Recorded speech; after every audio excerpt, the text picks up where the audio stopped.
bayaki wuxuu yahay dibiyo baahi goolareebo barwaaqiyooda la gaadho dibiyo baahi goolareebo barwaaqiyooda la gaadho bogsanay bogsanay allele waan bogsanay bogsanay bogsanay allele waan bogsanay elloy elloy bogsanay waa الرحمن الرحيم الحمد لله على حلمه بعد علمه وعلى عفوه بعد قدرته وصلى اللهم على سيدنا محمد النبي الزاهد الرسول الملك الصمد واحد صلى الله عليه وسلم dhalinyaro waxaan ka soo sheekeynay taariikhdii asalka ahayd oo asliga ahayd ee asalka ahayd ee inaga ina qusaysay taariikhdii bilowgii aadanaha aan ka soo bilownay dib ugu noqonay waxaan soo sheegnay marka buur heybe ayaan ka sheekeynay iyo waxaan ka sheekeynay nabiyullaahi aadam calayhi salaam halka uu ku aasan yahay oo ah meeshan la yidhaahdo Sri Lanka caasimadeeda Colombo ay waxay u jirtaa 170 kilomitir buurta ilmaanshaha hadal kuma jiro waxa weeyaan buurta waxay jirtaa 7,000 oo feet ay maaragtay dhulka u jirtaa waa buur aad u dheer dhakadeeda sare ayuu ku aasan yahay haddaba waxaan idin tusayaa reer galbeedka contradiction sida iskugu sameynaya afkooda siduu isku khilaafaya oo kolba wax u sheegaan haddana ayaguna is burinaya ayaan idin tusayaa waxay yidhaahdaan nabiyullaahi aadam calayhi salaam wuxuu ku aasan yahay Hebron ayuu ku aasan yahay bay yidhaahdaan kow meeshan buurtan uu ku aasan yahay nabi aadan calayhi salaam a'immadeenna marka aan soo qaadana annaga ibnu kathiir birigii uu yidhi India ayuu ku aasan yahay dhulkaas oo dhan birigaa waxaa la isla oran jiray Hindustan baa loo yaqiinay Hindustan ayaa loo yaqiinay maca Sri Lankada wuxuu idil Hindustan iyo Pakistan ayay ahaayeen maca Afghanistanka dhankaabay ku jireen ayagana Bangladeshka wuxuu idil labada qaybood unbaa jirtay Hindustan iyo Pakistan marka jasiiradan waxay ka mid ahayd berigaas Hindustanka ayay ka mid ahayd kow taas horta waa caddayn tan labaad caddaynta labaad aan raacayno waxay tahay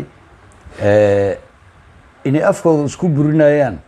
sanadkiiba kol baa la iskugu yimaadaa dadyooga kala duwan ee adduunka oo ama islaam ha ahaado ama kiristiyaan ha ahaado ama buudha ha ahaado ama judaism ha ahaado wuxuu ahaadaba waa la iskugu yimaadaa kitaabka towraadka iyo injiilka kitaabka furqaanka iyo kuwa xataa waxaa yimaadaa bilaa kitaabahoo yani nebi aadan ahaan u xusaya bilowgii aadanaha inuu ahaa oo halkaasan ku aasan yahay u yimaada haddaba maca yahuudi baa timaada kolna waxay leeyihiin Hebron buu ku aasan yahay kolna waxay yimaadaan kolkii la xusayay ayay yimaadaan Sri Lanka taa qabso horta maanka ku hay arag gaal inuu maaragtay laba afle uu yahay afkaanna waxbuu kugu sheegaya waxbuu kusoo qorayaa afkaanna waxbuu kusoo qorayaa marka annaga waxaan raacaynaa tii a'immada islaamka ay qoreen baan raacaynaa ibnu kathiir tii uu qoray ayaan raacaynaa oo ahayd laakiin berigaas baa la odhan jiray hindiya berigaasay ka mid ahayd Sri Lankada Hindustan baana la wada oran jiray wuxuu idil hindiya ayay wada ahaayeen laakiin kol dhow ayaa laga gooyey jasiiradaas iskeeda maaragtay dowlad gooni u noqotay oo la yidhaahdo Sri Lanka intaana loo bixinna waxaa la odhan jiray Ceylon baa la odhan jiray marka halkaa taa aan uga hadhno marka buur heybe aan nimaano marka buur heybe maxaa yaalla mucjisaad baa yaalla mucjisaad fara badan baa yaalla gaalada sidooduba ama reer galbeedka sidooduba mucjisaadka islaamka leeyahay ma sheegaan ayagoo xaqiraad ay ka tahay ma sheegaan ka soo qaado tii Ciraaq maxaa la yidhahdaa jaqdaankii ama jardiinkii ama beertii laalaaday oo adduunka meel kale aan ka jirin beer iska laalaaday oo sidaa loo guranayo ya aan adduunka meel kale ka jirin sidaa uma sii buunbuuniyaan sidaa uma sheegaan laakiin waxooda wax weyn bay ka dhigaan tuuq efey meel walbaa lagu soo sawirayaa maxaa la yidhaha statue de la liberté kii maraykanka statueskii oo liberty statueskii ay u yaqaanaan meel kasta waa lagu soo sawirayaa oo maxaa la yidhahdaa big ben sacaddii weyneeda ingiriiska meel walba waa lagu soo sawirayaa wax mar walba way u socotaa laakiin teennada ma ogola taanada ma ogola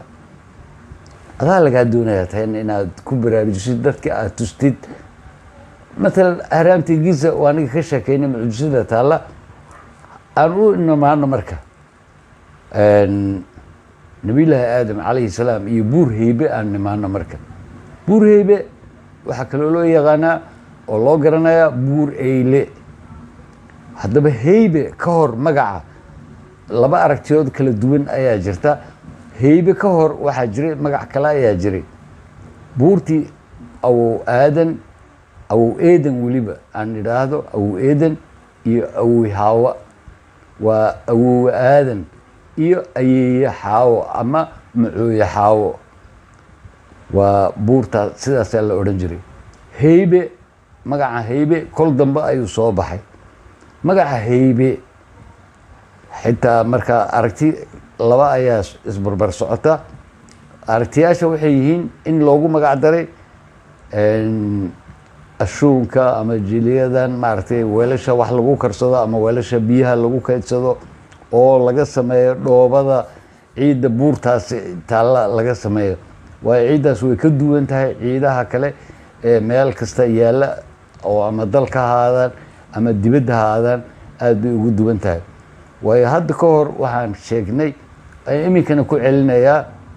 7 ciid meel ay taalo dalkeena ayaa ka jirta Soomaaliya ayaa ka jirta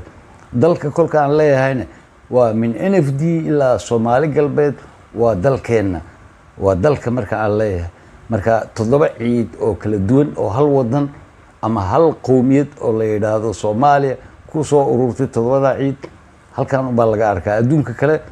meel walba ciid gooni ayuu leeyahay kii ugu bata ayaa 2 ciid oo kala duwan leh laakiin inta badan hal ciid bay leeyihiin laakiin anaga waxaanu leenahay 7 ciid oo kala duwan ayaan leenahay waa 7dii ciid ee nabiyullaahi aadam calayhi salaam laga uumay 7 ciid ayaa la isku daray ilaahay uu ka sameeyey yani markii la uumayay nabi aadan intaana nafta loo gelinin oo nafta la siinin oo maalinkii jimcaha ahayd oo nafta la gelinayay صلاة عصر كدب سلي إمدا إسلام كأي وذا قبان ابن كثير يساوي جلالين إمام كلا يعني إمامي كلا أي قبان جمعة أي اللي سكر عسينها تاس إسلام كمر كمجوكتو بورهي بهذا بوحة يلا أو كلا ميل أدمودد سبر قوين أو لجو استاجي سبر كا استاجي دي أيه وحيكون نقطة استام ويكون قلش ويكون إنجكتي haddaba saantaasi ama lugtaasi cag weeyaa bini aadan ah cagtaasi cid walba ay ku istaagta way la eg tahay cid kasta ay ku istaagta way la eg tahay hadda adiga ku istaagtid haddii ku kaayar ku istaago ku kaa cag dheer haddii ku istaago way la wada egyihiin waa mucjisaadka rabbaaniga ee meesha yaalla waa marka maxay ku dhacday iyo maxay looma baahno waxa weeyaan maxay hadda ka hor aan ka sheekeynay waay iyo sababta yani gaalo badan dad badan inay maaragtay